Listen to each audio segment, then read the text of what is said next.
Good morning student.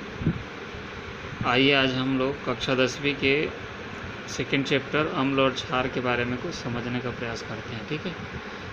सामान्यतः आम भाषा में हम लोग खट्टे पदार्थों को अम्ल कह देते हैं ना, और उसी प्रकार जो कसैला स्वाद में जो होता है, कड़वा जैसा है ना, बीटर, उस पदार्थ को हम लोग क्षार के रूप में जानते हैं।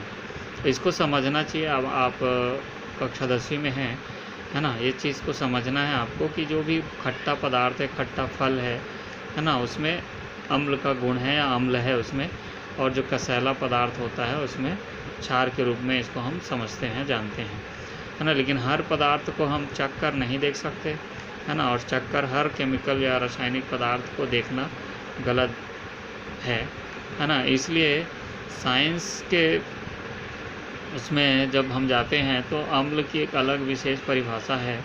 कई सिद्धांत इसके बारे में पहले 10वीं के जो बुक्स में थे, वो 3-4 सिद्धांत अम्ल और क्षार के संबंध में दिया गया था। लेकिन आज के समय में जब हम पिछले 2 साल से देख रहे हैं कि आपको अम्ल के बारे में एक नॉर्मल सिद्धांत और एक परिभाषा दी गई है, जिसके अनुसार हमको अम्ल को समझना है।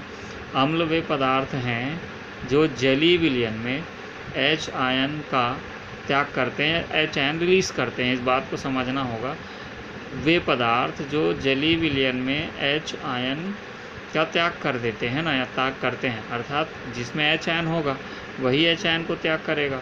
तो इस बात को हमको एक समझना, एक नॉर्मल कंडीशन में ले लेते हैं। कोई पदार्थ है, वो 2 प्रकार के मॉलिक्यूल्स या 2 प्रकार के अणुओं, परमाणुओं से मिलकर बने हैं। क्लियर। अब उसको जब हम पानी में घोलते हैं तो दोनों पदार्थ क्या हो जा रहे हैं, अलग अलग हो जा रहे हैं, जिसमें एक पदार्थ क्या है, H आयन। ठीक है। एक नॉर्मल कंडीशन में मैं समझाने का प्रयास कर रहा हूँ, है ना। इस बात को आपको समझना है। अम्ल, ये जैसे HCl मैंने आपको एक एग्जांपल दिया है, हाइड्रोक्लोरिक अम्ल बोलते हैं इसको, है ना। तो इसको हम जब इसका जलीय विलयन बनाते हैं, है ना, इलेक्ट्रोलाइट की मदद से जब इसको आयोनाइज्ड करते हैं, आयोनाइज करते हैं, आयनित करते हैं, तो इसमें क्या हो जाता है, H आयन अलग और Cl आयन अलग हो जाता है। ठीक है। तो इस प्रकार से आप देख रहे हैं यहाँ पर H आयन रिलीज़ हो रहा है ना, इससे फ्री हो रहा है। तो इस प्रकार से आप वे पदार्थ, इसको ऐसे याद करेंगे, अम्ल वे पदार्थ जो जलीय विलयन में H आयन रिलीज़ करते हैं या त्यागते हैं, तो इसको क्या बोलते हैं, अम्ल। ठीक है। और कुछ उदाहरण हम देखेंगे आगे। अब इसके बाद हम बात करेंगे क्षार की। वे पदार्थ जो जलीय विलयन में OH आयन रिलीज़ करते हैं या प्रदान करते हैं, ठीक है, उसे हम लोग क्या कहेंगे, क्षार कहेंगे।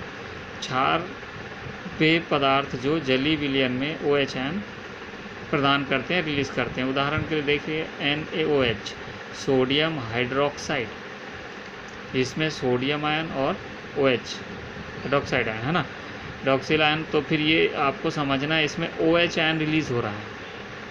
ठीक है। तो ये क्या है, क्षार है।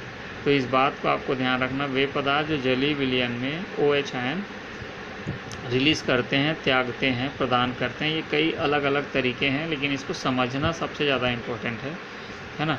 तो जिसमें H होगा, H आयन होगा, वो H आयन रिलीज़ करेगा, जिसमें OH होगा वो OH आयन रिलीज़ करेगा। ध्यान रखना है इस बात को। अब चलिए आइए एक उदाहरण से समझते हैं, और ये बहुत इम्पोर्टेंट होता है जब कक्षा में बच्चों से पूछा जाता है कि 2 अम्ल का एग्जाम्पल दीजिए या 2 क्षार का, तो बच्चे यहाँ पर थोड़ा सा घबरा जाते हैं, नहीं बता पाते। इसके लिए आपको इसको नोट करना पड़ेगा अपने कॉपी में।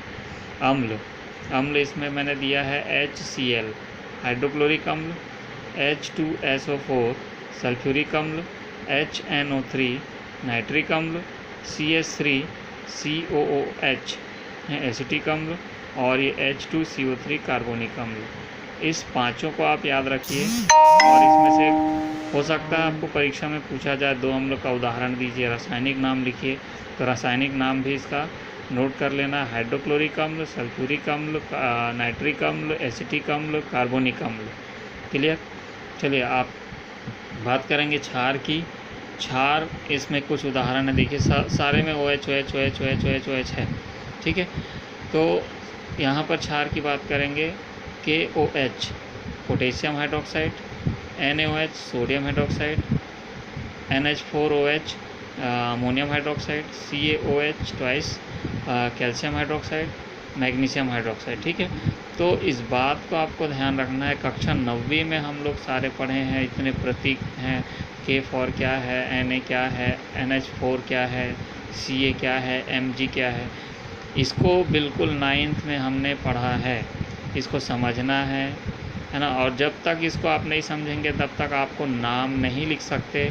और इसमें हम लोग 9th में रासायनिक समीकरण बनाना भी सीखे हैं, क्यों ऐसा बनता है, क्यों ऐसा होता है, इसके बीच में क्या है, ये सारी चीज़ें हम लोग देखें, वो बात की पहले की बात है। आज के समय में जब आप 10th क्लास में आ गए हैं तो इस बात को हमको समझना है। तो ठीक है, आज हम लोग देखें क्या है, अम्ल क्या है, क्षार क्या है। अम्ल के कुछ उदाहरण मैंने बताए, 5 उदाहरण, क्षार के मैंने 5 उदाहरण बताए। आगे के वीडियो में हम लोग प्रबल अम्ल और प्रबल अम्ल क्षार व दुर्बल अम्ल क्षार के बारे में चर्चा करेंगे। ठीक है, ओके।